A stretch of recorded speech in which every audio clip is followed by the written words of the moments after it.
Listen to this now. Dengar segala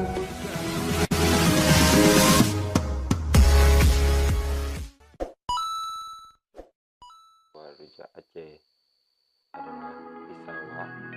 Dalam bahasa Aceh pisang wak. Di Aceh banyak kebun pisang.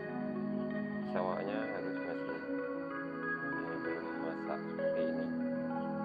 Yang kedua adalah patarana. Dalam bahasa Acehnya adalah liu yang dibuat dari kelapa. Cara pembuatannya adalah dengan cara dijemur seperti ini. Inilah proses pembuatan liu.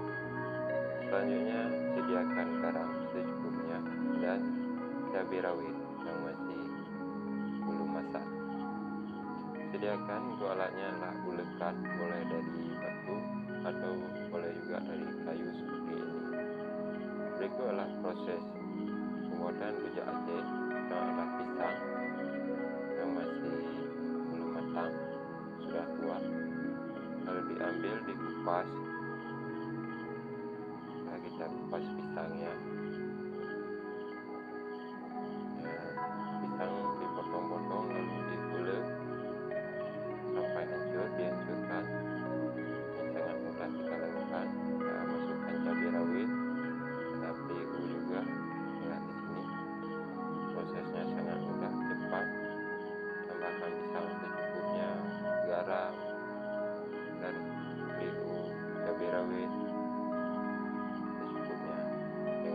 Pedas, jangan terlalu asin karena dirasa pisangnya akan hilang. Masukkan juga sedikit gula jika diperlukan. Ini adalah hasil.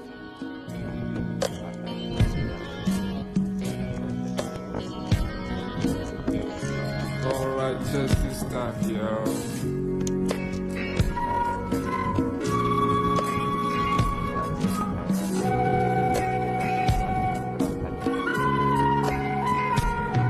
Senin meselincah, Selasa meselincah, Rabu sakit perut, Hamis dikeciri, Jumat rumah sakit, Sabtu rumah, Minggu istirahat, Senin meselincah lam, oh yeah.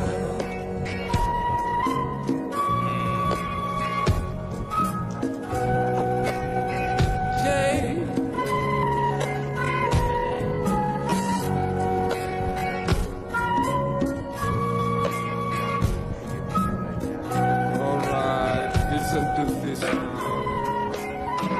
Dengar segala